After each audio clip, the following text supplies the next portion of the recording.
Hey, welcome everybody. It's time once again for another episode of Letters to God. The one show, maybe the only show that asks, is anybody listening?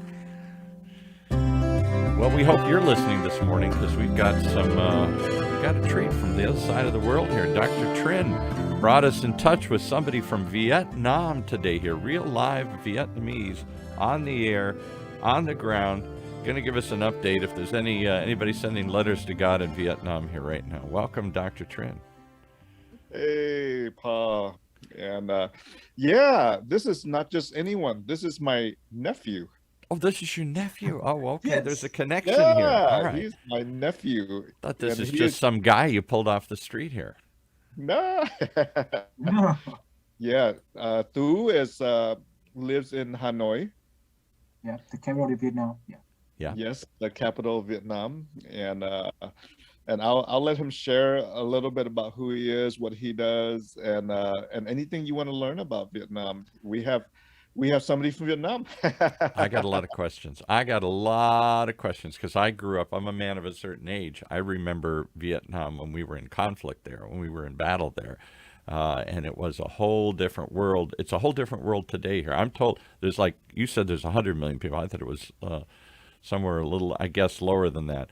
100 million people in this country. I'm told half of them are your age. Half of them are under 20.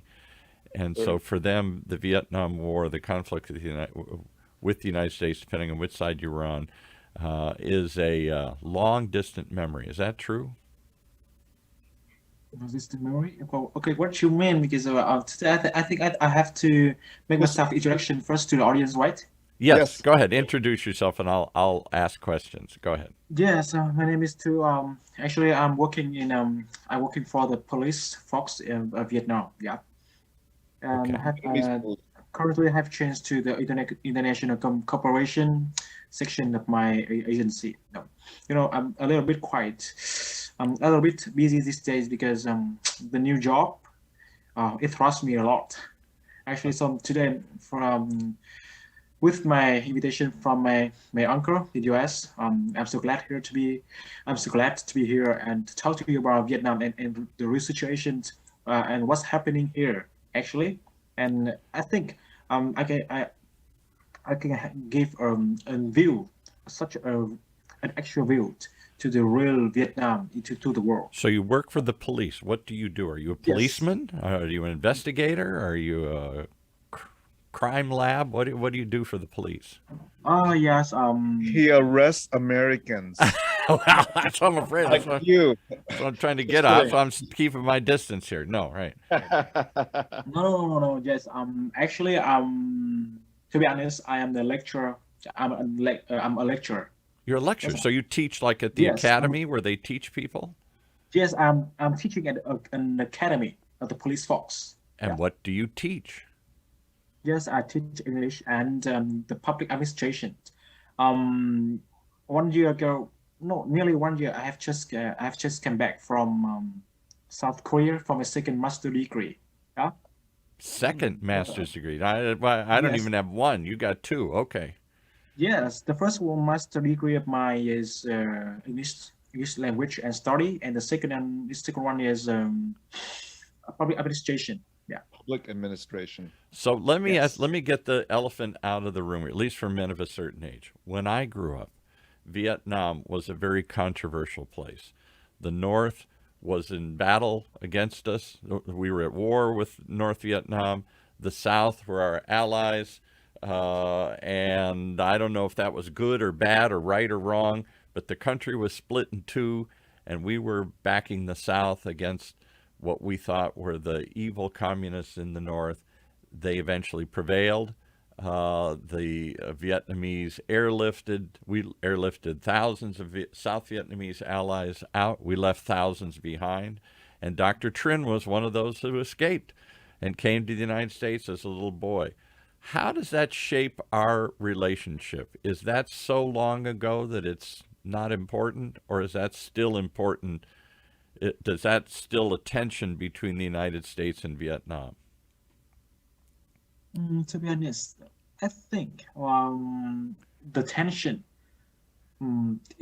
today I think it is much blurred than in the past, because in this new era, we cannot fight like the kids, right? Right. No, the violence method is not a good choice. So But are they still? Are we still? I don't think we're still angry at Vietnam. I think that's been settled a long time ago.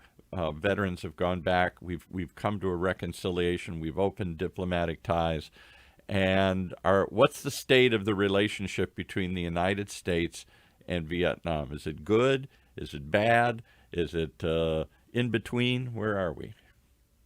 well, according to the latest news that I got from the Ministry of Diplomacy, well, the foreign affairs, well, I've seen that the ties between the two countries is much better now, and I think we are the comprehensive partnership. You have it. Actually, we have it. Because I'm told that And half of the country is under the age of 21. So for them, they weren't even alive when we were battling. no, the Most, the north and the south of Vietnam is united since the 1975. Right. Um, but is most um, uh, is, well, how to is, say? is most of the population of Vietnam born after 1975? Right. Most of the population of Vietnam. Yeah, we So just don't care about the past. We just know the past, and then we look forward to the future because the past is long ago. This long time ago. It yeah, doesn't mean we have to think about the enemy in the past. Right. It is quite yeah, mm, irrelevant, and it's like we're trying in vain to make something meaningful to the youth. No. This mhm, is really nonsense. Actually, the youth, the generations born was born after 1975. We Right. think that hmm, we think that cooperations means well, it is a win-win situation. Yeah, that's mm, what we think. So Yeah. can I ask when you were born? Yes, I was born in 1991. 1991. So set yeah. 1975 is that's like ancient history. Yeah. That's a long time Um, ago. just 5 years after Diamond, after the resolution, Right. the Diamond, the great change of the mechanism, economic mechanism. Yeah. So is Vietnam in competition with China now for labor for factories because more and more Americans are moving from China. We came to China for cheaper labor and to build giant factories, and we moved much of our manufacturing offshore. Good or bad, we chose to move it around the world, much of it to China. Now I hear more and more of it's going to Vietnam because of the Mm, same thing. There is opportunity, there's less expensive labor, there's incentives to come there. Is that true or is that still slow? um, Will Vietnam well, be the next China exploding? well, I Economically. cannot. Yeah, Yes, this is really difficult to answer because from my vision, I see that a huge range of American companies are moving to Vietnam for the cheap labors and the cheap land lease. Well, At it's sure, least. quite right. it is much easier. Yeah. Hmm. Um, the way the U.S. companies are searching its research to Vietnam is quite appraisal. No. Sorry, it's quite. It should be complimented. Complimented. Hmm. Uh, So, because what would you like to clear up? Most Americans don't know Vietnam anymore. What would you like to tell people in America, in Southern California, about Vietnam? What's it like? What have we got wrong, or what don't we know? okay, I think this question must be answered by my uncle. Yeah. There you Yes. go. Yeah, That's I mean, why. I That's why don't this know that new. we think of Vietnam anymore. It's another country. How do we think of, I don't know, pick any country. Thailand, Okay, to the world, Laos, Vietnam Cambodia. is really open. We're really open today. Yeah, Vietnam, just yes. yeah, Vietnam is a tourist site for Yeah. for many Americans, many Europeans, many Australians. Hmm.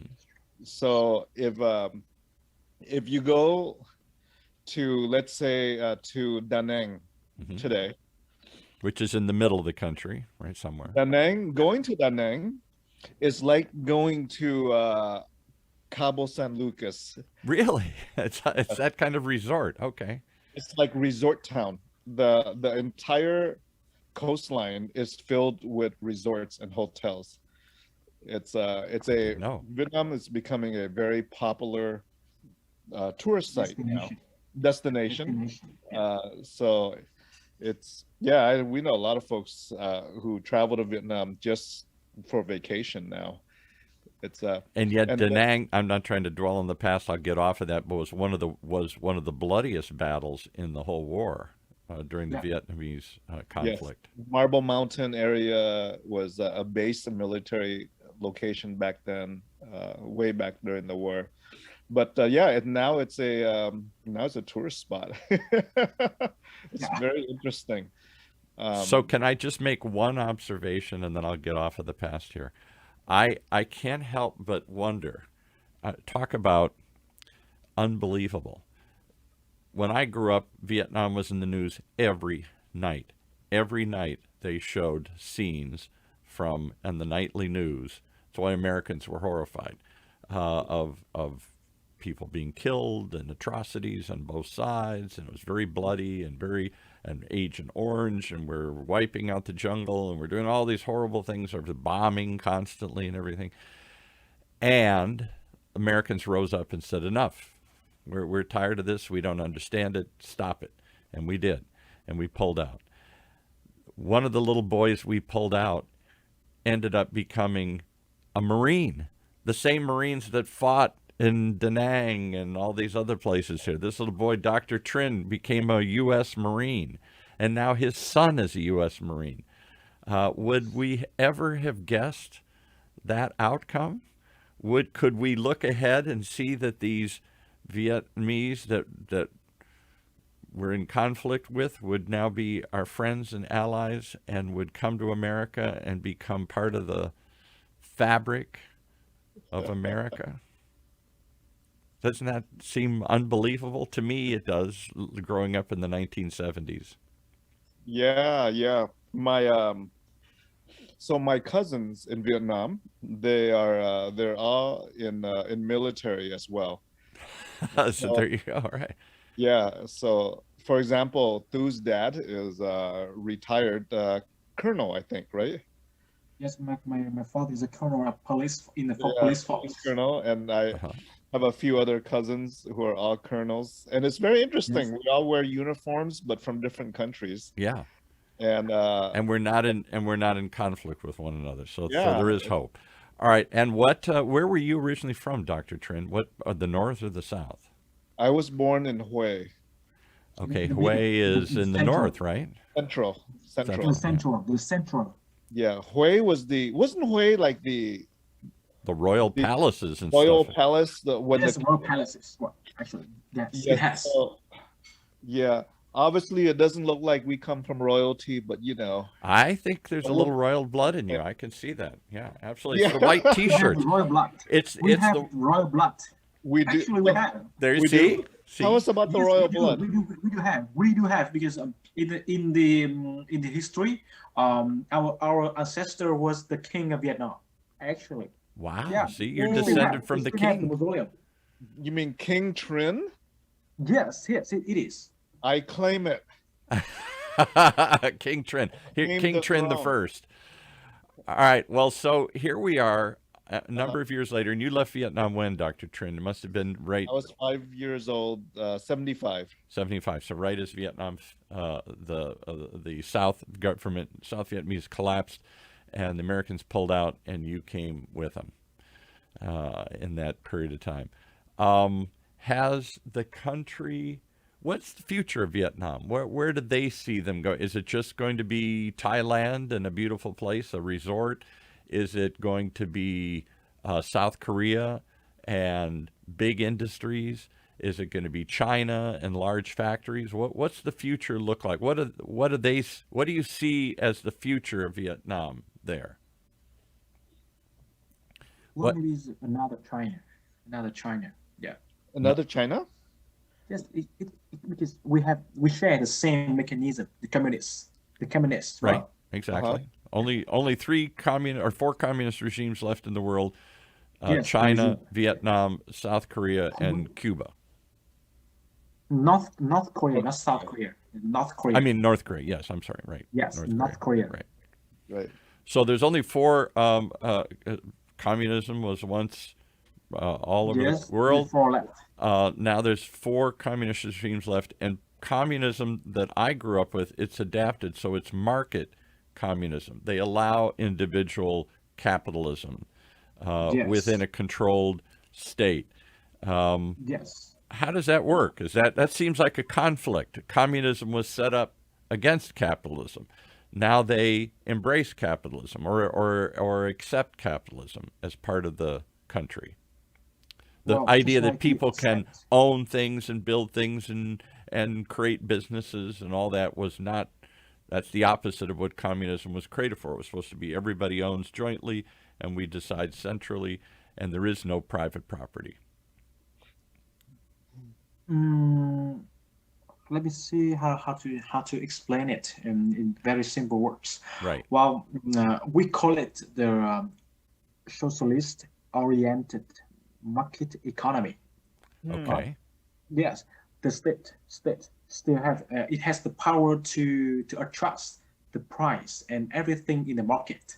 Yeah, Hmm.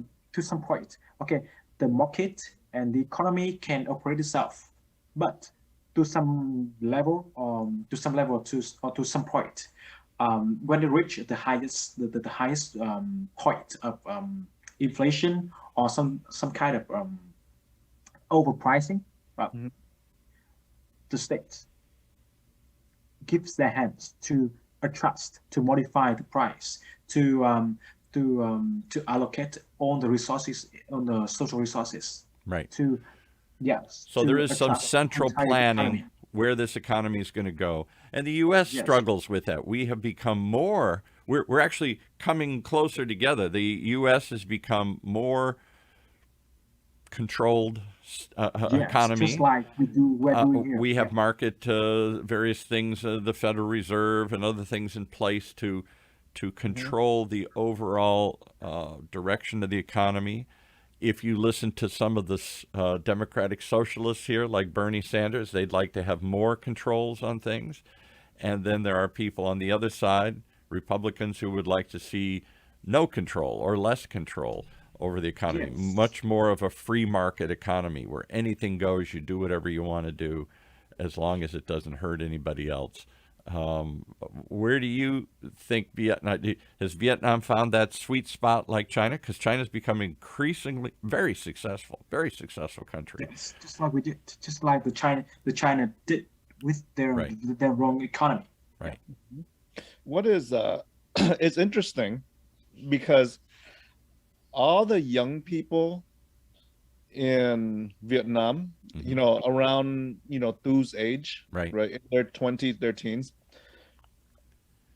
although they live in a country that has, communist government, right, they're all on Facebook and Instagram. Yeah. Yes. Yes. Yeah, Unlike China, we're so open to the world. We right. can use anything. Yes. yeah. But Because China's not that open when it comes to they don't want yes. China's criticism. not They open, but control the politics much closer. Yeah, Vietnam pretty much all the young people are like Western minded because they're on Instagram, they're on TikTok now, and it's like Yes. it's very Yeah. interesting for a communist country. so Yes. how are we Yeah. different then? If we're coming closer together, if your economy has opened up and ours has become a little more controlled, if we're all on Facebook, if we're all trying to be entrepreneurs, if we're all trying to open new businesses, are we coming closer together or are we still different countries? And if so, how are we different? Our culture. Yeah. So how is the Culture. how are we different from Vietnam then? What's the difference? We adapt. We adapt the Western culture, but we still follow the Marxism. The Marxism. Marxism, right? Yeah, yeah. It is a compulsory subject that we have to learn at high school and universities. Mm.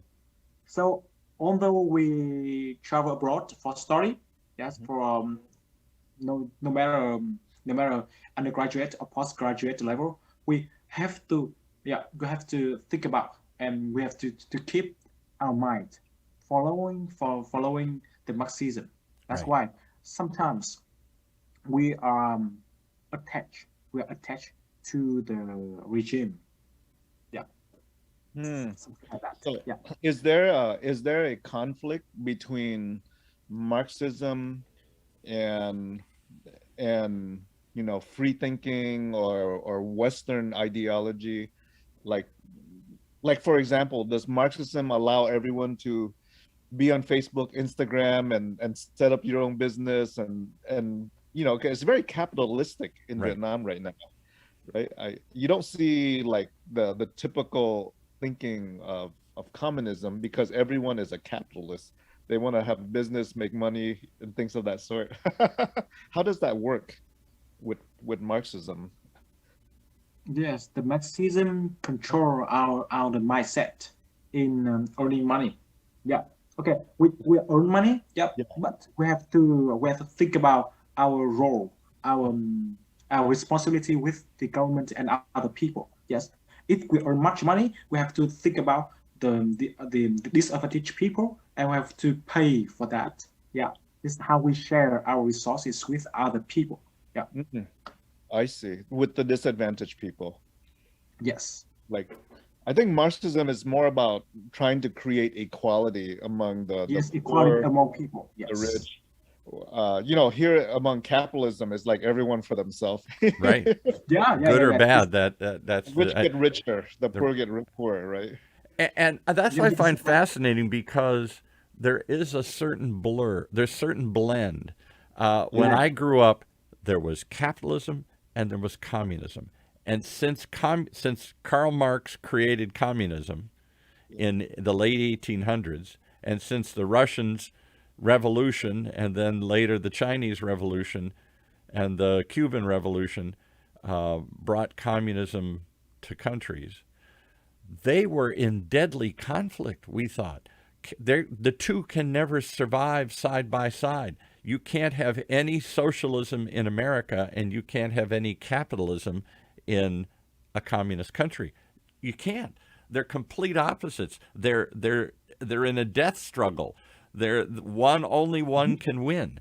And that's what we fought the Cold War for 50 years.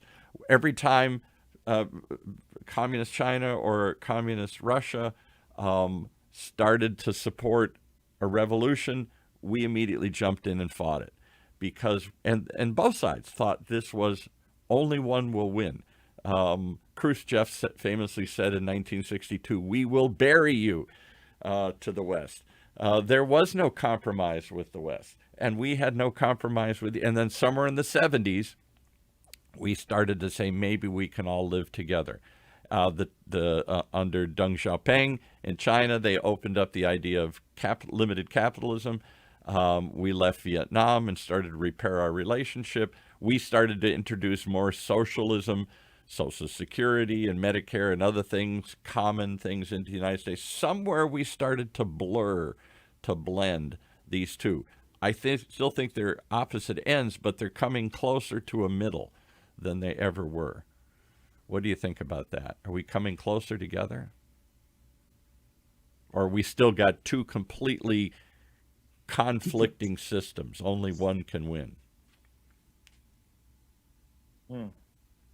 Oh, this is a really tough question, yo.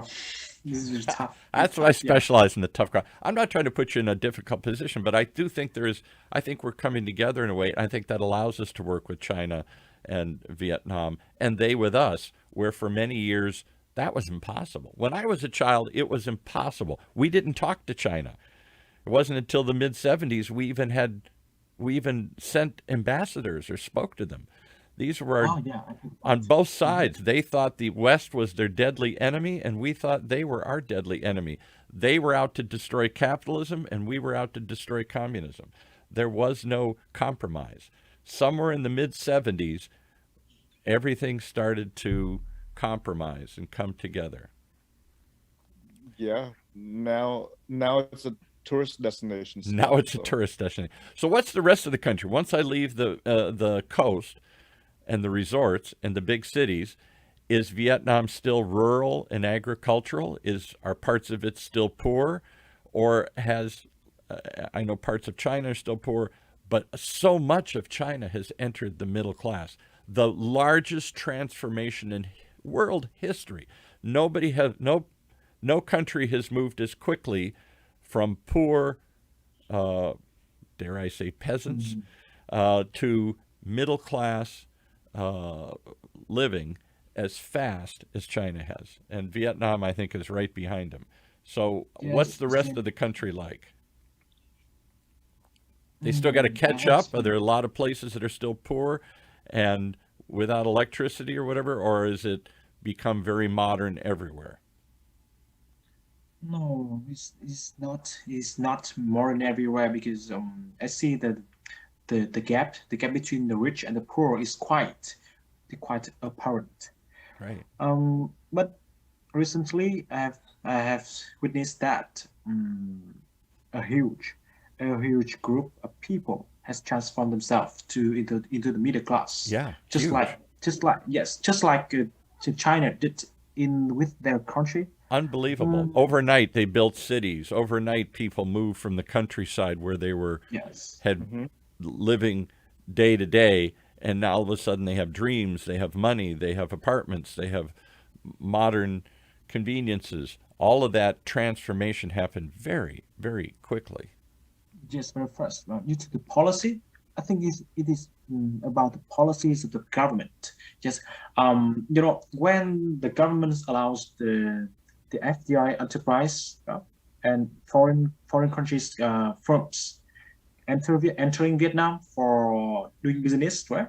Business, and those business ask people to come to the suburbs or maybe even in the urban area for jobs. Well, it comes to truth that people move from the rural area to the urban area. Yes, Right. to seek jobs and find their dreams. To To seek find their their dreams. dreams. Right. Exactly. Yes, and however, um, I see that the people's income has changed dramatically over 10 Dramatically. years. Yeah. Just dramatically. Yeah. Yeah, most of our clothing manufacturing, if you notice, if you ever go to Nordstrom Hmm. or Costco, your clothes is now made in Vietnam. I see that more and Yes. more. Yeah. Many brands. They have factories in Vietnam. Yeah. So as the country becomes more middle class, as people move out of poverty, because Yeah. there's poverty everywhere. There's poverty in the United States, but the goal is to eliminate poverty in all these countries, to move everybody out of desperation and at least a place where they can dream and have something. China and Vietnam have moved quickly. Is there a long way to go, or are they getting? I have no concept. Dr. Trin talks about going up into the highlands, which are still very poor. Yeah. Are there lots of areas still like that that need to catch up or need help? Of course. We need help. We have for those people with this with we have for the underprivileged people. After the Vietnam War, actually, the following generations faces tremendous challenges of I'll development bet the country with was education devastated. and Yeah. health service. Yeah, Mhm. but especially the medical service in Vietnam is quite poor. Yeah, it can be seen that in the fourth wave of COVID-19 in Vietnam, every day the south. The south. 19 provinces in the south. Mm. Uh, it witnessed more than 400 to 500 people die a day. Oh my goodness! Wow. Yes. So where is most of the like in America? If you went to Appalachia, to West Virginia, to other places, you'd find still very poor areas of the country here. Where Yes. is where is the poverty in Vietnam? Where are the pockets that need help? Is it the middle of the country, the south, the interior, the north? I don't know where the poor people Yes, live. we have some especially poor areas, just like this northwest, the northwest, and the southwest, So and sometimes in closer the to the highland in the middle. Cambodian or Laotian borders, somewhere more in the middle of Yes, the country. it is. Of course, it has to be near the border. Right. Like Sapa. We've been to Sapa a few times. Right. Yeah, no surprise, it's getting richer. Uh-oh, really? The Hmong people? The No, Hmong, yeah, the Hmong. There was a tribal group that they're not Vietnamese. They're a different group of people. Hmong, Hmong, Hmong. and Yeah, Hmong. and they. yes, I don't know much about them except that they sided with the United States, and that was not a good choice. They ended up suffering because of that, I think. And there are a number of them here in California. One of our editors is Hmong. They usually live up in the central part of California here. oh really, Uncle? Is it true? Yes, some Yeah, Hmong we have living a lot stuff in Yeah, in Cali. California. Yeah, there's Yeah, quite a large Oh my Hmong God! Oh my God! because yeah, when Vietnam fell, and not the United States, not just the government, but a lot of religious groups helped bring refugees, those who had Oh yeah. fought with the United States, who yeah. were afraid what would happen if they stayed behind. One of the groups they brought out in large numbers were the Hmong, and I don't know why, but they settled them in California. Yeah, close by. We've Thu and I have been up to the Hmong provinces in Sapa a few times, Oh, yeah. and we've done medical clinics among there with tongue out, and it's been a pretty good Are there experience. lots of other ethnic groups within Vietnam, or is everybody pretty much Vietnamese? Are there other groups like the Hmong? I don't know Yes, of we many. have we have 34 ethnic groups. Wow, okay, No, more than I knew. 54. Sorry, 54. Okay, so lots of ethnic, and most of them would probably be up in the highlands or the border areas west near Laos and Cambodia Yes, and all that, most or of are they all them, over? most of them reside in the highland and near the border. Yeah. Right. Okay, so my guess is correct. And so life is very different in those areas. It hasn't caught up yet. These you're saying they're getting better, but these are still living the way they've lived for centuries, probably small Yes. villages, right? Or maybe they pretend to keep their culture to get the support from foreign organizations. It is the truth. I know it because I'm police. I Okay. investigate these guys. So they hold on to their culture, and in some ways that's how they Yes. stay separate, Yeah, but they maybe that's know. how they get some help too, right? Okay, these days they approach to the education easily. You know, we see that, and in the original saying that people think the ethnic groups are not really smart at the king groups, because the king groups is the biggest group in Vietnam. But in comparison with king group recently, I think that the other ethnic groups, well, they're quite smart, that they can take advantage of the king groups. Actually, yeah. Okay, well, that's an interesting because we have trouble in the United States right now Okay. trying to integrate, to bring together different ethnic groups. America was European for a long time, and we brought over African slaves, and that's still a conflict, the descendants of those people. We've brought over, and then through the years, Asians and Hispanics and others have come in, and we're supposed to be a melting pot where everybody lives together. But every so often we get mad at immigrants and we say, "Oh, no more. We don't need any more of those people," and we can't seem to come together. Places like California, everybody lives together.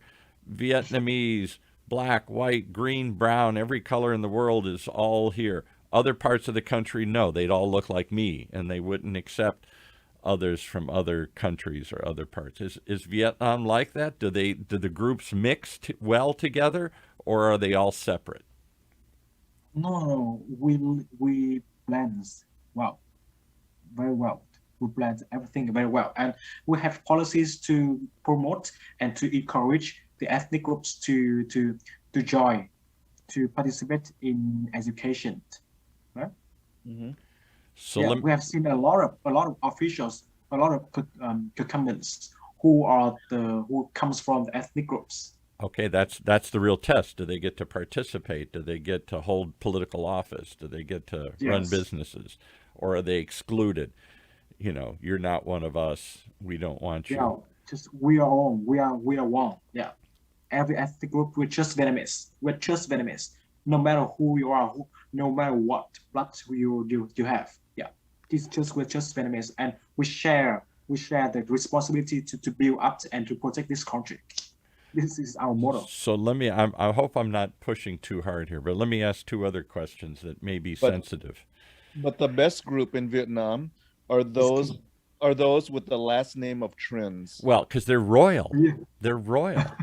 Royal blood. Best group in Vietnam. That's pretty clear.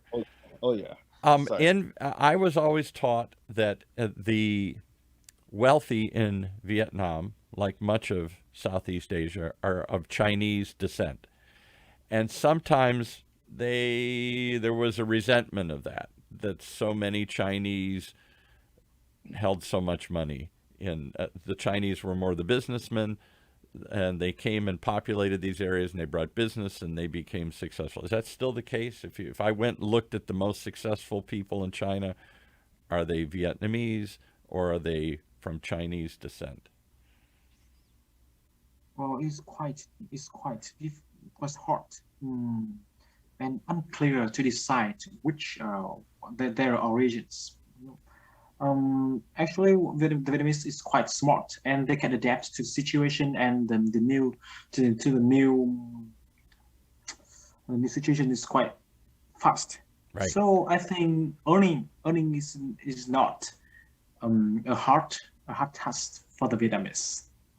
Because I know it's hard to believe now, but in the 1970s, Vietnam and China weren't always together. The Chinese invaded Vietnam at one point in time. There were border wars. There were conflicts. The Vietnamese were probably closer to the Russians and the Soviets than they were to the Chinese, because they butted up against each other and there was some conflict there. Now you're telling me they want to be more like China. So it must be a closer relationship with China. They look ahead and see China as a model to follow, not a neighbor to be afraid of. Like many Vietnamese, we do not like the Chinese. No, we don't like the Chinese government, not the people. Yeah, you know. So there is still some conflict there between the Vietnamese government Yes. and the Chinese A government, heated conflict. even though they're both I'm told. communist regimes, right? Yeah. Yeah. The Chinese is too conservative in dealing with the foreign stuff. They are too tough, and they want to promote their expansionism. Yeah, I So mean, what- they've made it pretty clear they want to be the dominant force all of Southeast Asia. Yes. The islands that they're building off of out in the ocean there that Vietnam says are mine, or Philippines says are mine, or other countries, and they say, no, this is ours, and we're going to be the dominant force. And there's been kind of a pushback in the whole area, Vietnam, the Philippines, other countries saying, wait a minute, China's getting too big here, too Yeah. dominant. They just want to expand their territory to the world. Right. They seem to in be on an Vietnam. expansion. Yes. in Vietnam, we know it for thousands of years, for 1,000 years, we Right. know it. They consider themselves the Chinese. They consider themselves in the center of the world. That's why Yes, they literally the did Chinese, think of the themselves. Chinese. That's why they didn't have to go anywhere else. We're at the center. The rest of the world is kind of doesn't matter. Only China matters, right? That's why Vietnam call it Trung Quốc. Trung Quốc. Trung means the center, and Quốc means the nation. Yeah, the central nation of the world. So if I went out The and asked name. most Californians, Dr. Trin, don't you think they would think communist China, communist Vietnam, they must be the closest of friends, the closest of allies? And yet they haven't been historically, like many neighbors. And they, as much as they share in common, there is a pushback to too much Chinese control and influence in the area. Wouldn't that be a surprise, I think, to most Americans? Well, Vietnamese are always superior to Chinese. Well, they're royal. That's one thing. You got the royal My blood. wife is sitting next to me, Jenny. She's Chinese. Yeah, she's listening. She's ready to jump Yeah, into this, right? yeah, yeah. Oh yeah. You have anything to say? Oh, she agrees with me. She agrees. She says Yes, the she does. Vietnamese is a superior culture and a superior Yes. group of people. Yes. We're all equal. We're all equal. I like What? that. What? Equal. What didn't he's a king. You can't be equal to a king. Yeah, you I can't. come from royalty too. Oh, everybody's I'm the only one with no royalty. I'm the one just a bunch of poor peasants She here. said she comes from royalty I'm too. military somewhere. Oh, I got don't- no royalty in my do blood. that. I got nothing but drunk Irish people and poor potato farmers here in my blood here. That's like Edna. Edna has been on our show. She's probably the queen of Ireland. Yeah, she is, I think. Well, there's no queen in Ireland. Ireland's a very That's independent. because the rough- queen has moved to the U.S. Her name's Edna. So anyway, never mind. All right, so a last question I'm going to ask, since this show is about letters to God. What is there were two reasons that when I was a little boy we were taught communism is bad. One is no free market, no capitalism.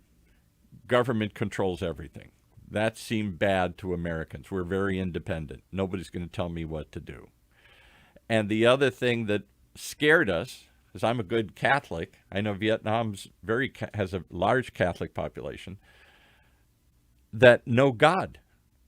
Communism, Karl Marx, that was his most controversial thing. This wasn't just against capitalism. He was against religion of any kind. And so most communist regimes did everything they could to eliminate religion, to eliminate priests, to eliminate Buddhists, to eliminate everybody here. I know that has changed and there's much more acceptance in China and everywhere. But that's still a central idea of communism is atheism. There is no God. What is the state of religion in Vietnam? What's the belief in God in Vietnam? Well, the main religion in Vietnam is still Buddhism. Buddhism. Yes. I mean, yes, as my uncle said that, we still have some groups of Catholicism, right? We have for Protestants. I mean, Protestants, right? Right. Yeah. Protestant. So in the past, we are controlled by the Chinese, the Chinese authority. They try to educate and try to similarize Vietnamese people to become the Chinese. So they use religions to similarize all people living in one territory. That's why Vietnam still have a brighter viewpoint with brighter viewpoint towards the Buddhism. But understanding the Vietnamese government understands the pros and cons of the religions. Sometimes religions can control people's mind, and Sure. they can be provoked. They can be provoked, and in some cases, the people provoked by the religion, and some people related to the religion, they act against the government, the authority. That's why all the Vietnamese Communist Party member like me, we have no religions to follow. I mean, we are the atheists. So, Yeah. because again, I'm going to talk about the coming together somewhere in the middle. America was once one of the most religious, or Christian, let's put it that way, Christian countries in the world.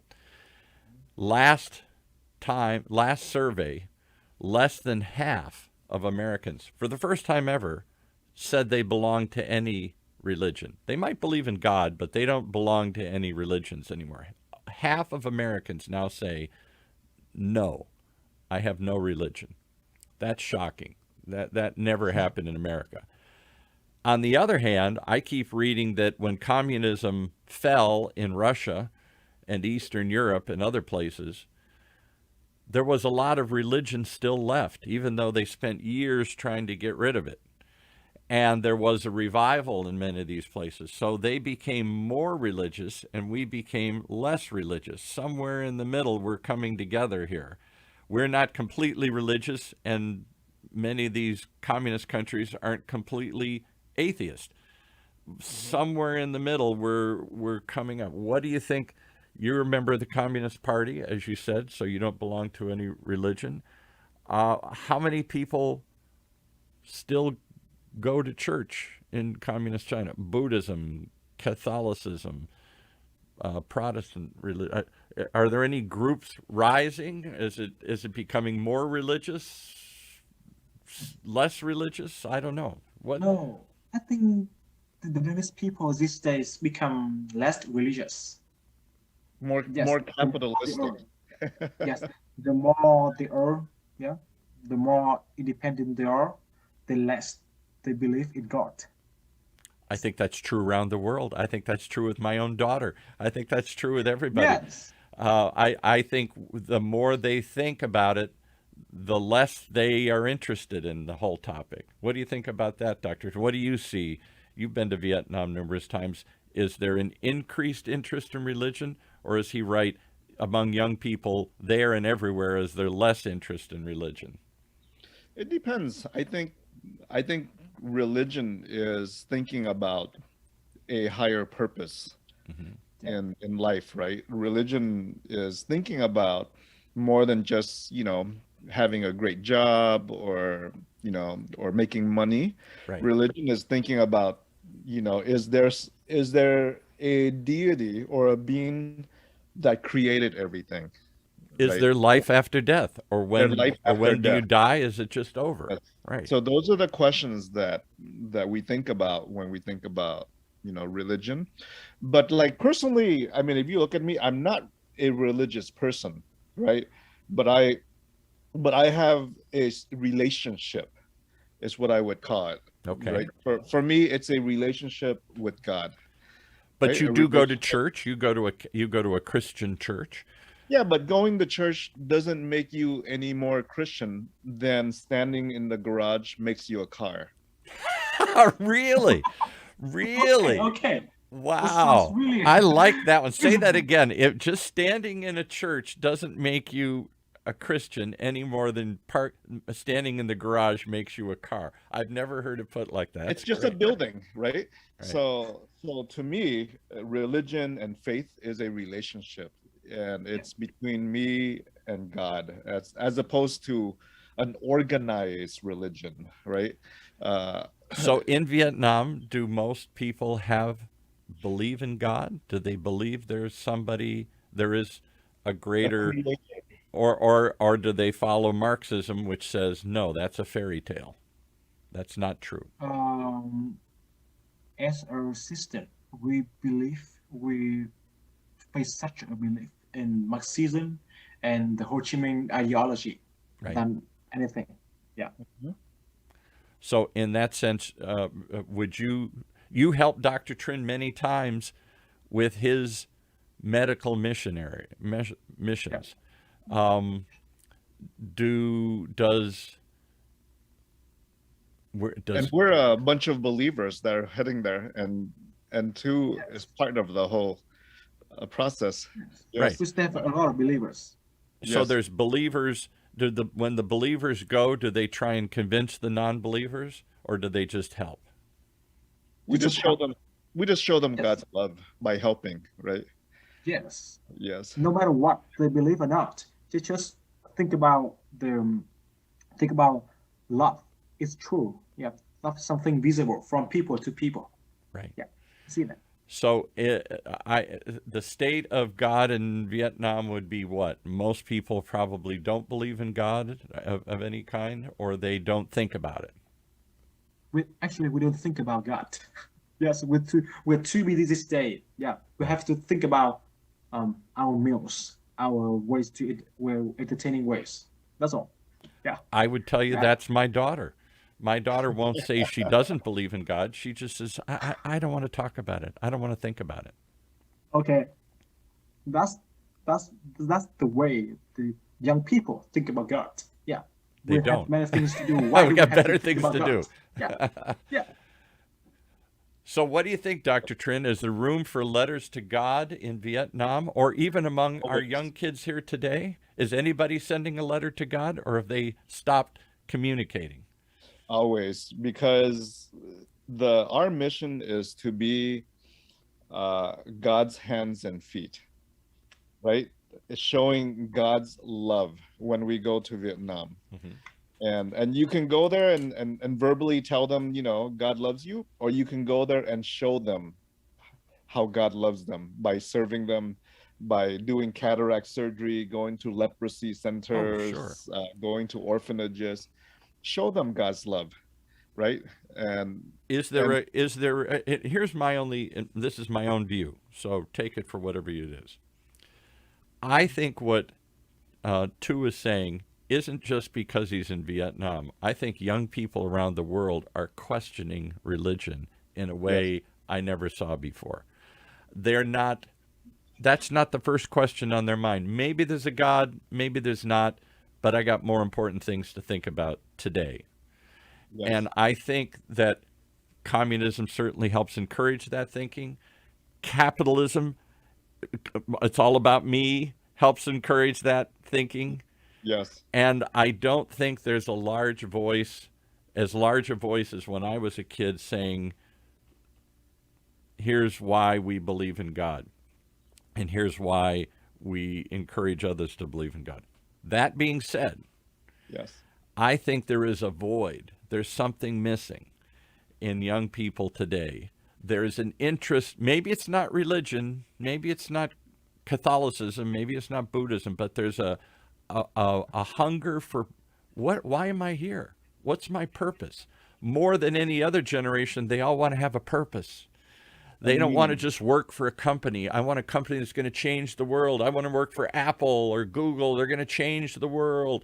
I want a bigger purpose in my life, not just making money. My generation was more, we wanted to change the world, but we also wanted to make a lot of money. For a while, it seemed like people only want to make money.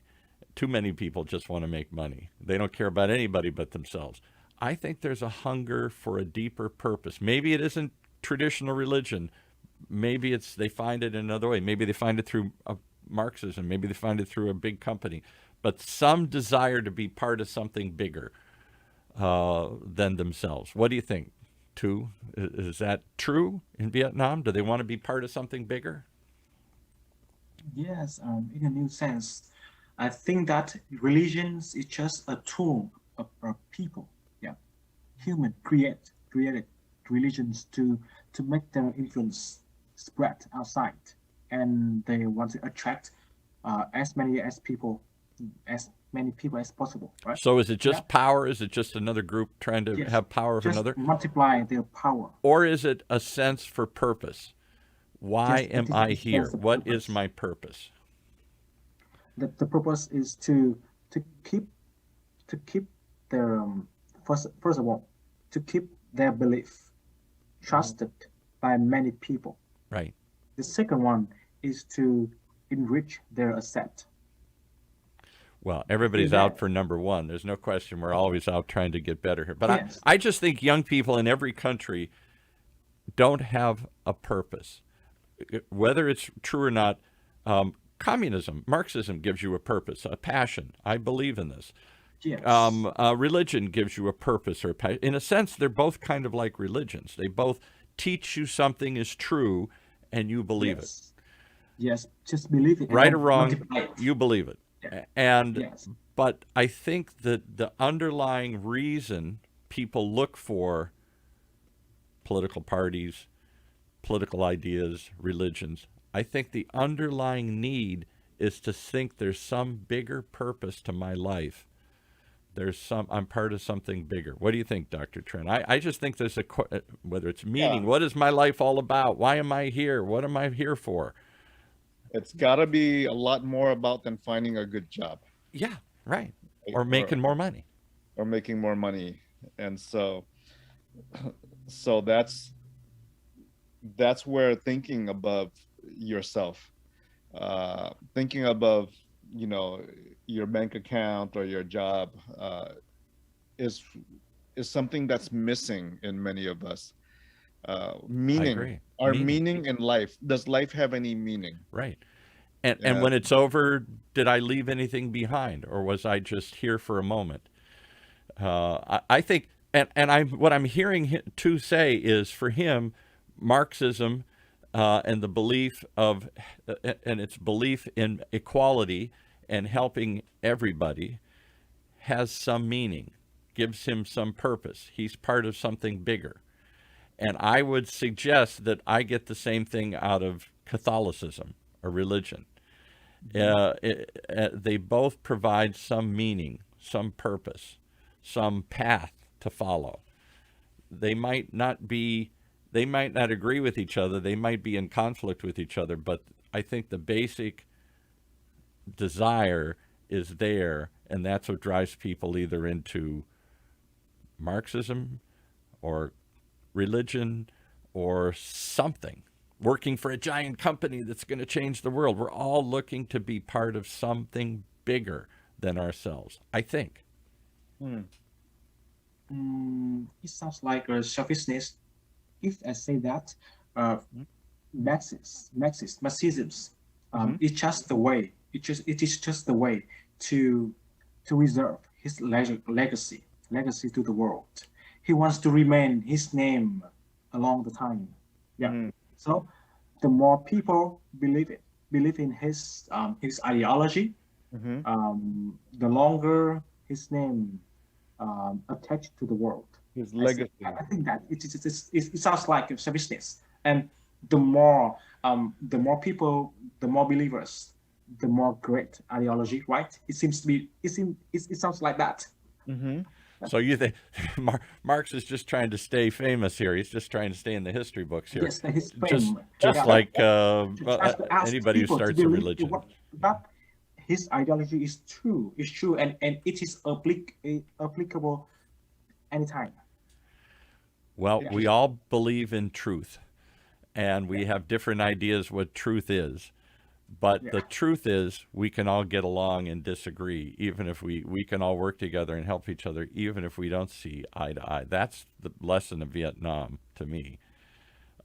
We have learned to come together with people we, on both sides, saw as enemies.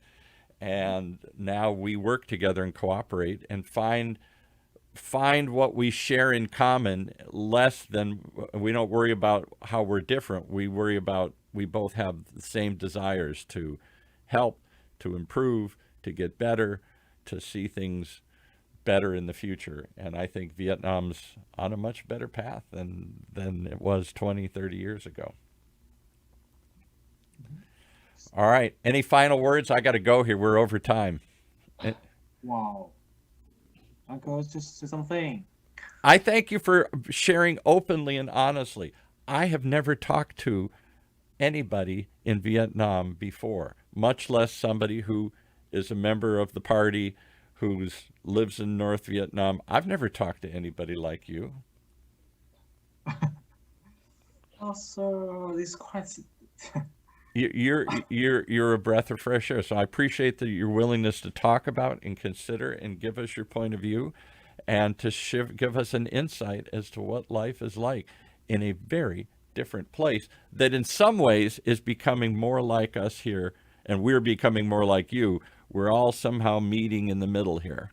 We're all finding a common ground here, even though we don't have common beliefs or common religions or common language or common culture. We're finding something in common, and that's my hope for the world. Yes, thank you for the sharing. I share the same idea. Yeah, the only thing that we can see, we can have in common is the benefit for the people. Yes. Right? All comes down to helping. Somehow, one way or another, we're all trying to help each other and not fight, but to help and cooperate, work together. Speaking of help, Paul, can you help to find an American girlfriend? For two? No, please, Uncle. He No. needs a not just an American, he needs a California blonde. California blonde girlfriend? Blonde? No, Yeah. no. Oh, California blonde, Perfect. Pamela Anderson, Baywatch, beautiful bikini. Yeah, right. Yeah, we're gonna find you a girlfriend, too. But No, she's I'm going to want telling a you. fancy car and go to nightclubs all the time. Yeah. She's going to want to be taken care of. And she's a Oh. Christian capitalist. Wow, that would be, she's going to be in conflict with us. You're trying to seduce me, right? No. Yes, We're bringing you to the dark side here. If you meet a California blonde, boy, you're going to throw everything out the wind. You'll give her everything she wants. Yeah. Oh, yeah. Be perfect. Yes, all I want now is a cool car and my own house. That's all. A cool Really car, Your own house. a cool car, Yes, that's and all. his own house. Right now because I'm too busy these days. I have to work. Have you ever money? Have you ever seen the movie Scarface with Al Scarface? Pacino? The famous movie Scarface, about a Cuban immigrant who comes to America and becomes a drug dealer, and he no. makes tons of money. And the famous line he says, "First you get the money, then you get the girls." Yeah. Yes, I follow this quote. You followed that quote. That's true. Yes, I know this because having money means that you can even buy a girlfriend. That's right. Or rent one for a weekend. Exactly. All right. Well, thank you for coming. We'll start that quest. We'll find you a hot California babe, and everything will look different. Okay. All right. I'll We'll see you see. soon. All right. Take care, guys. Thanks, guys, Bye-bye. for joining us here. Yeah. Well, there you have it. A very different view of the world from halfway around the world. But maybe not so different, because we're all asking the same question. What is the purpose of life?